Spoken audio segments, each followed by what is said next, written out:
Sitting here with Chuck Zukowski, of all people. I couldn't believe it. He pulled up in the campsite next to me just 2 days ago. Chuck, are you still the current Deputy Director for Animal Mutilations Investigations for MUFON International? Until they fire me. So you're still doing that for them? Yeah. Basically, I'm a consultant. So if there's any investigations of any type of animal mutilations anywhere in the U.S. or in the world, because we're international, then they would contact me, and then I can help the investigators actually, go through the process of doing a safe mutilation investigation. Because out of all types of paranormal, UFO type related investigations, animal mutilations is probably the most dangerous. And the reason for that is that you're coming up to an animal that's dead. Yeah. So now you have evidence right here in front of you. You'll have no idea how it died.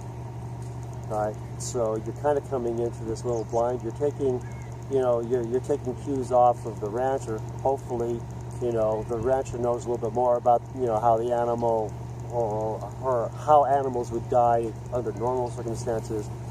But, if the animal for some reason had died of a virus or something biological, it could contaminate you. You take it back home to your family.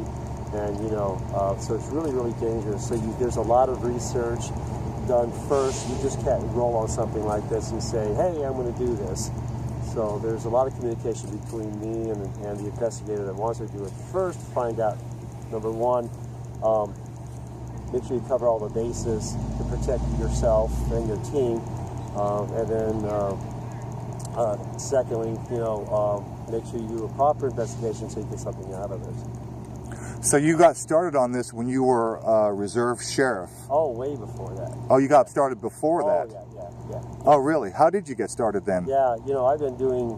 Because, I mean, you were what, a computer software and microchip engineer? Yeah, I'm a mass design engineer, so I actually draw microchips. It's not really complicated. Basically, I take engineering schematics, and then I transform the schematics into graphics of what the actual microchip looks like. And then we have to make sure that what I draw, like if you give me a schematic that has a transistor, I physically draw the transistor. That's what the microchip looks like. Then we have to make sure what I drew is exactly going to react and perform the same way that the transistor that you draw. And so there's a lot of things that's involved in that. But I've been doing that probably just over 30 years. I lived in California. But I was doing UFO research and investigations while I lived in California. I was part of MUFON in California, too. All the way back then? Yeah, so I used to go back. We're talking... Actually, I got involved seriously in ufology in Philadelphia. So I've been married 37 years, so that's about 34 years doing it. Now, I've always been fascinated with UFOs, and I've always read about UFOs and the paranormal ever since I can remember. Matter of fact, when I moved from California to Colorado, I was looking at some of the boxes, and I ran across a couple of books that I must have bought when I was in elementary school from like the Weekly Readers magazine. Oh, I used to get those. Yeah, and they were UFO related. So that goes way back to, when I was in elementary school. So it's been something that's been with me all my life. So no shortage of interest, okay. No, what happens, I know there's some articles said that I was interested, I got interested when I was, a volunteer deputy in El Paso County, Colorado. But no, I already done, close to 20 years before that. Okay, so I understand that you were let go as the reserve deputy sheriff, and I understand a little bit about why. Why don't you tell us why, and what case were you talking about? Yeah, what was the issue and what case had with the issue? Yeah, they wanted to classify it as a cruelty case, and you spoke out. So yeah, it was the Rush, Colorado case with 2 horses, and there was 2 horses that were mutilated. They were, I don't know, maybe 50, 60 feet away from each other. I can't remember exactly. they're all laying. They were both laying on the same side. They had the same type of cuts.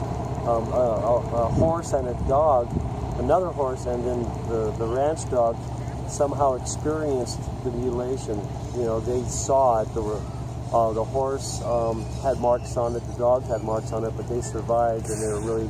The horse was skinned. Really? Yeah. The dog was an outside dog and wouldn't stay outside at night. Would whine. What kind of marks? The marks, they almost had like the identical marks. They had these marks on the inside of their legs. You know, on the inside of the left, you know, inside of the legs, and they had these little round marks. And the horse had a round mark on its nose. Perfectly round? Like the size of a quarter. Yeah. And what, all the fur gone, red skin, what kind of mark? The one of the horse, it was just dark marks. The skin was gone. It wasn't as if it was a sore. The skin was gone? No, the skin wasn't red, but it was almost like an abrasion. Okay. But it was round. I guess is the best way, because it wasn't bloody. And nothing that we could take, you know, blood samples with. It was just unusual marks. It was kind of weird. Like the same type of, you know, sometimes like a scar, and the horse actually had a scar on its nose also. So, you know, you hear about these abduction cases where, you know, people have these, you know, unknown scars. Well, that was what the dog and the horse showed up with. And the dog was, by the time I got there, the dog was still highly energized, had high EM ratings. So, really? Yeah. Generally, animals will be anywhere from, you know, maybe 6 to 12 microtesla. This dog was at 30. And we, just by chance, there was a rancher down the street that had a dog, like it's the same size. So we grabbed his dog for comparison analysis, and I checked that dog with my EMF meter, and that dog was around 8 to 12, depending, you know, when you scan it. So we were able to do a side-by-side, and the dog ended up having thyroid issues, and in and out of the vet for a while, and eventually within a year it was able to survive. But the rancher thought that, you know, she was going to lose her dog there for a while. The horse was so skittish. Yeah, the horse was so skittish that they ended up selling it, because the horse wouldn't go back out in the pasture, and so it wouldn't eat. So they actually removed it from that environment, and after they removed it from that environment, it's still alive. It survived, but they had to get it out. And that's what happens a lot of times when people have unusual paranormal events in their home. Most of the time they move. Yeah. Yeah. Uh-huh. What was the first case? Well, I was going to say, so what happened with Rush was, after I did Glenda had contacted me, and actually it was somebody with one of the news channels, the television news channels, contacted me and had heard about it, and then gave my name to the rancher contacted me, and when I showed up, I was a day later than 2 deputies that had showed up to run an animal cruelty, you know, case on it, you know, because, you know, she called 911. And I looked at it, I'm going, yeah, this is definitely a mutilation case. Now, the deputies before me that showed up, they found out, now, you have to understand, law enforcement isn't trained to look, now, they do train some deputies for animal cruelty cases to see, you know, to try and figure out what's an animal cruelty case, but they're not trained in anything in the paranormal. So if they can't find any trace evidence that a predator killed an animal, they just assume it was a human. And so right on the case report it says that it was animal cruelty, which means a human must have done it. Well, so I go out there and I'm looking at it going, well, this definitely wasn't a human because, you know, it fits the category of paranormal, and there's no human evidence. The deputies found no human evidence either, but they had no other category. It's not their fault. You know, they either had human or non-human, right? Meaning human or animal. Sure. That's all they have. So if they don't find evidence that a mountain lion or a bear killed it, then the only other alternative is human. I mean, to them, they can't say, they can't say anything else, and I understand that, and I agree with that. And certainly not in an official capacity. Right. So they said animal cruelty because it had to be human because there was no evidence. So Fox News out of Denver found out about this and came out and interviewed me, and I said, well. And at this time, you were Deputy Reserve. Yeah, I was a Deputy Reserve, but I was already getting well known in Animal Mutilation Investigations in Colorado, so they came out and interviewed me, and I said, this definitely has all the earmarks of an animal mutilation case. Then they went to the Sheriff's Department to interview the PR person there, and that PR person lied, or just assumed. Okay. Okay, and I say that because I know the PR person. Either she didn't follow policy and actually read the case report and just said, well, this was definitely animal cruelty. And hang on a second, you got someone taking the space. Yeah, okay, I'm going to pause this for just a second. Okay, where were we? So I was running this cattle mutilation case in Rush, Colorado, and I was contacted by Fox News out of Denver. They interviewed me, and I talked about the case. I said, yeah, this is a clear-cut case of animal mutilation because it has all the earmarks. Then the Fox reporter went to the department, my department, and talked to the PR person. And they interviewed her, and she either lied or she never bothered looking at the case report because she says it was a predator. She said an animal did it. But if she would have looked at the case report, the two deputies that went out there said it was not an animal, that it was animal cruelty because they only had two possibilities, either an animal or human. So when Fox News aired it, they played me against her.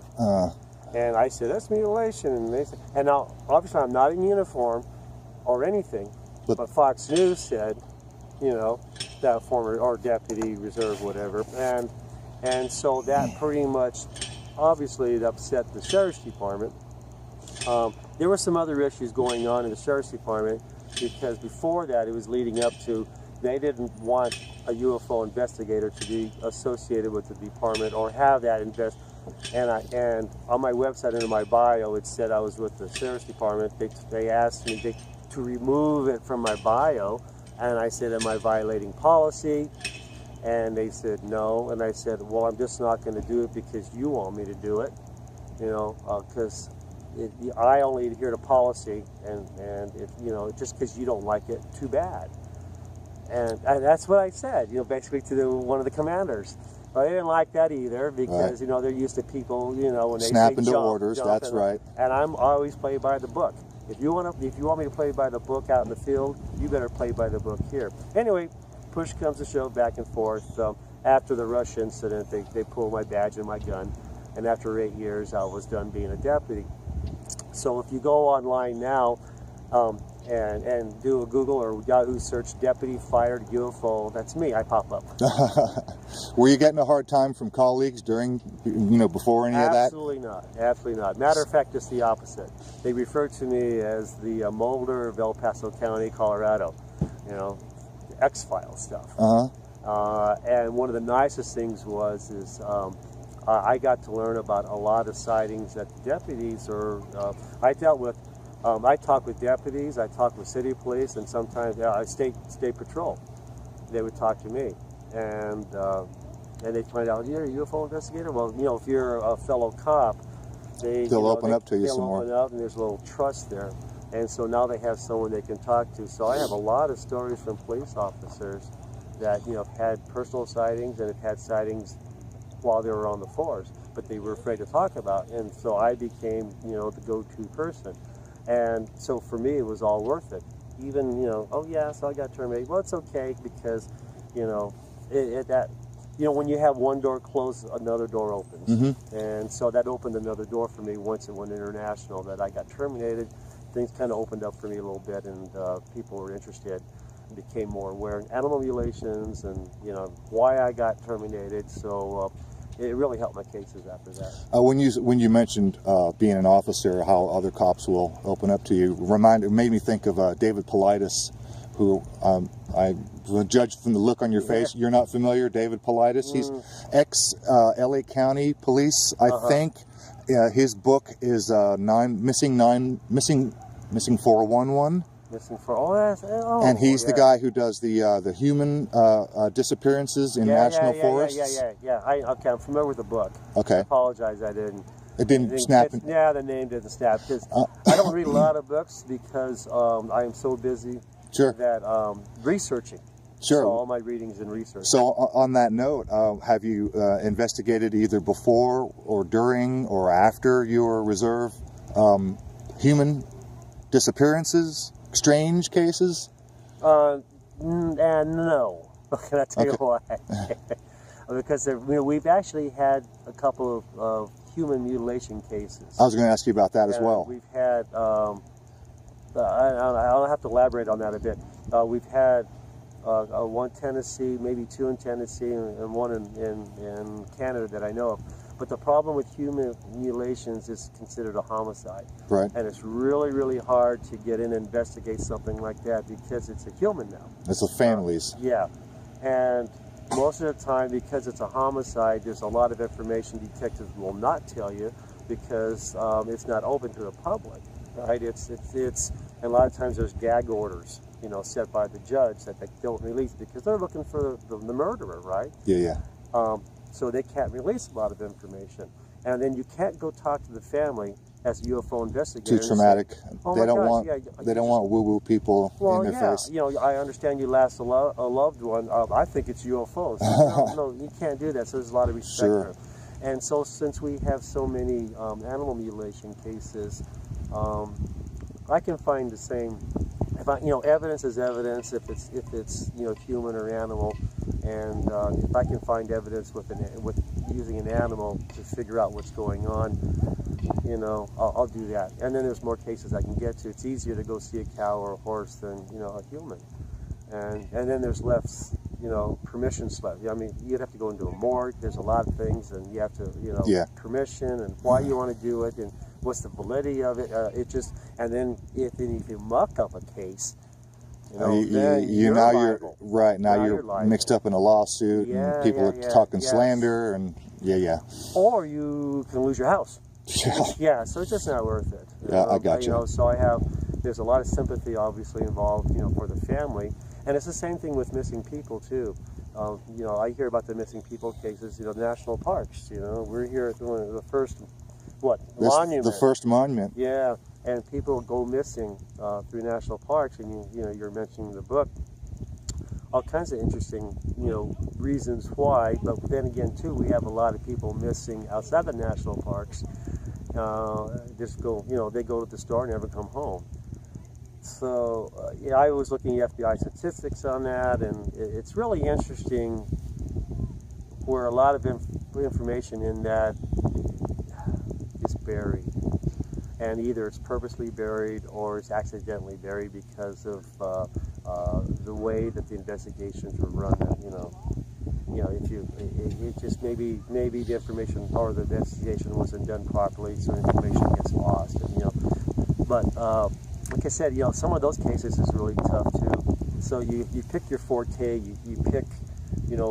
There's so much going on in the paranormal, and I say paranormal because paranormal doesn't mean ghosts. Paranormal means anything other than normal. Sure. So there's so much going on in that you can either pick one direction you want to go in and focus on that, or you can pick some directions and kind of focus on that that's kind of related. Now with my cases, I started off doing crash retrieval investigations like Roswell and Aztec and some Cape Girardeau and some other places. And then it got into data UFO sightings, and then UFO sightings, and that, it kind of pans out. It went into cattle mutilations, because cattle mutilations, there's UFO sightings, and craft sightings near cattle mutilations. And then that panned into, there's been UFO sightings near Bigfoot sightings. And so it kind of panned into that. And then just by sheer chance, because I had the equipment, I got asked, hey, could you do a ghost investigation for me? And I go, okay. So I got a little bit into ghost investigations, and within the last couple of years, there's been some evidence that where there's been a lot of ghost sightings, there's been UFO sightings. And where there's been a lot of UFO sightings, there's been ghost sightings. So now, so the flaps are overlapping. there might be a correlation between ghosts and UFOs. And if you think about it, it kind of makes sense, because we're using the same instrumentations to detect evidence of UFOs that we're using to detect evidence of ghosts. We're looking for electromagnetic fields. I was using an EMF meter way before ghost investigators on TV were using EMF meters, because a craft, a technology leaves a signature, leaves an energy signature. If someone says something landed over there, the only way that we can prove something landed there is we actually see markings on the ground. But if you don't see markings on the ground, then you hit it with a Geiger counter, look for radiation, or you hit it with an EMF meter and look for some type of electromagnetic field that was left there. Now, for we all have, well, heat is energy, right? Yep. The calorie is energy. So if you have a FLIR device, something that detects heat, thermal imaging camera, and you put your hand down on a table and you lift it, you'll be able to see your imprint of the hand. That's right. Okay, so you are leaving some of your energy there. You've imprinted it. Eventually it dissipates. The same thing happens with UFOs with crashes. Since you have so much energy from the crash that actually lands them, you can go back and it may be there for 30 days. You might be able to actually pick up a signature, so you want to get there as fast as you can, but you can pick up a residual energy left from something that was either highly radiated, and I've never picked up any type of radiation yet, or something that's highly energized with some type of electromagnetic field. It affects the vegetation. It affects some of the minerals in the rocks. I was going to say that makes a lot of sense, because the ground is just loaded with minerals and iron that are directly affected by EMF. Well, back in the day, so absolutely, it would leave a signature that way, and then potentially, like you said, would last for days. Yeah, back in the day before the microchip industry made Geiger counters and EMF meters easier to deal with and cheaper for people to buy. The pioneers would use a compass. Yeah. And they'd walk out there to the area, and as they walked up the compass, the north would swing. And then as they actually got into it, it would start moving. And then I'll be honest, I have a compass. I still use that too. You try to old school. Right. Will solidify, will validate something, that technology. So when someone says, well, how do you know your meter is working? Well, because I went over with the compass and that was swinging too. So now you have analog and digital confirmation. You got a correlation going on there. That's great. Yeah. Excellent. The whole purpose of doing investigations for me is, what drives me is that when I first started doing this, it's the unknown, and it's drive, the unknown, and trying to figure out the unknown. And I may never solve it, but it's that driving force. And every time I do an investigation, I learn something new, and what I've learned previously helps with the next one, and it helps other people do investigations. But and of course, the whole drive is, you're a miner out there and you're looking for that gold, that vein of gold. You may never find it, but every now and then you'll find a nugget here and a nugget there and a nugget there, and you're going, you never know. Yeah. Then you become more experienced as you go along. So what's the creepiest case you've been on? Well, actually, mutilation case. Oh, mutilation case. Or creepiest case, period. I mean, the creepiest case made the first chapter. Chapter 1 on the 37th parallel book that I'm in. Yeah, I want to get there are books available over there, right? I don't think they have it. Do you have one available? I don't have one with me. What's interesting about that is, over the period I've been doing this over 3 decades, and I was doing a show for the Science Channel called Unexplained Files Season 1, and it was on cattle mutilations. And towards the end of my little segment, on the cattle mutilation segment, I pop up my computer and going, well, what's interesting about these cattle mutilations here in Missouri is they're falling on this 37th degree latitude. They're all lying on the right side. They're all facing east to west. So I came up with this 37 degree latitude theory, that we have this paranormal highway going across the U.S. We have underground bases, we have aquifer systems, and we have highways going across the U.S. right now, 70, 40, even Highway 66. But we know which ones are more traveled. The same thing with UFOs. There's highways going, UFO highways going across the United States, all over the place, because we have sightings all over the place. But which one is the most traveled? Well, it turns out, in my opinion, at 37th degree latitude, it goes a little bit in the 36, a little bit in the 38. It seems to be a turnpike. It seems to be like the most traveled. And a lot of our sightings are going east to west. Even the ones that are going north to south, sometimes they bug out east to west. So in the future, when you hear about sightings, the first thing you say, what direction? They go, well, northeast, southeast, or east or west or something. And you're going, well, why? So I got me thinking about it, and I came up with this 37th degree latitude theory. Well, a couple of months later, after the first season aired, I got a call from the Science Channel going, hey, what's this bit about your 37th degree latitude theory? That looks kind of interesting. Do you have any data to back that up? And I just dumped all these GPS coordinates of all these events and sightings and and animal mutilations and then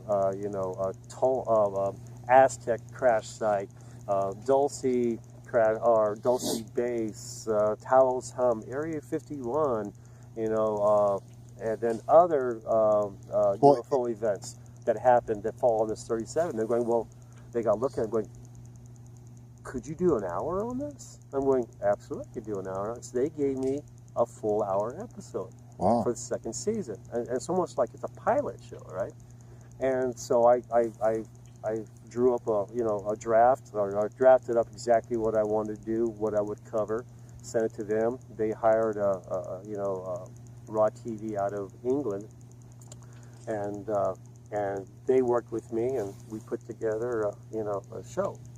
And started in Illinois, Highland, Illinois, and Missouri, and Nevada, and Arizona. I mean, New Mexico, Colorado, and it was really, really cool. And when it finally aired, it took about a week and a half to shoot. When it finally aired, I think it was the third episode, but it became one of the top 3 episodes out of that whole season. And even now, and this was a couple years ago, even now, when they replay reruns, they always make sure they replay that one because there's Area 51's involved in it. So it turned out to be a pretty good episode. Well, that aired. A Hollywood executive from Bo Flynn from Flynn Pictures Productions in Hollywood saw the episode. He goes, boy, that would make a great movie. So he contacted me, and he goes, this is kind of interesting. This whole concept would make a good movie. I've always wanted to do, and it just so happens, we're here at Devil's Tower, he wanted to do a Close Encounters type movie. He's always wanted to do one. So he was looking for something that would, that he could do a Close Encounters type movie with. And he says, well, I'm going to get you in touch with Ben Mesrick, who is this, New York Times best-selling author. You're answering my next question. Yeah. Go ahead. So I'm going to get you in touch with Ben Mesrick out of Boston. He's already written books that got into movies, the one about Facebook and one about the MIT students that broke Vegas. So this guy is very, very well known. And we're going to have him draft up a concept for a book if he wants to do it. And if he does do a book, then we're going to write a script from the book. So this was definitely the cart before the horse type of thing. Right. So we contacted Ben Mesrick. Ben Mesrick talked to me, and he's a skeptic, but he was so fascinated. He goes, yeah, So he puts together like this 32-page, pitch, and the pitch goes back to Flynn Pictures Production. They go, okay, this is a great pitch for a movie. Okay, if it flies, well, he's going to write the book. And his publisher, Simon & Schuster. And so both Flynn Pictures was going, we're going to pitch this and see if we can pick up another production company, or studio to help fund this. And before they went to go pitch it to the public, their sister or parent company, New Line Cinema, Warner Brothers, said, no, we want it. Don't pitch it. So it was a good idea to start. Yeah, just like that. And then so I signed a life rights contract with New Line Cinema, Warner Brothers, and Flynn Pictures, to sit on this for 3 years, basically give them the opportunity. Then they had Ben Mesrick contact me for 6 months. He basically got all the information he needed to write the book about my life, getting involved in ufology and some other things, and then the book came out September 6th of last year, the hardback. The paperback came out July of this year. and it's called the 37th Parallel. And everything in the book actually happened. It's true. There's been just a couple little minor things in there that things were changed just to make the story flow. But the book is written. Ben Mezrich writes books for movies. That's his job. You know, he's a writer.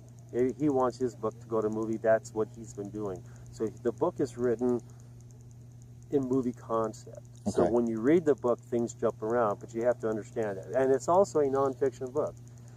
So, so it's all true. So now let's go back to the other question. What was one of the most terrifying? Just creepy, no, wild. Just terrifying. So the very first chapter, it's the very first chapter of the 37th Parallel. Now, for anybody listening to me, you don't have to buy the book to read the first chapter. You can go to Simon & Schuster website, type 37th Parallel. It goes to Ben Mezrich, and you can read the first chapter. It's the teaser chapter, but it's in my opinion, it makes the whole book. But you'll want to read more after that. Now, I make no money from the book.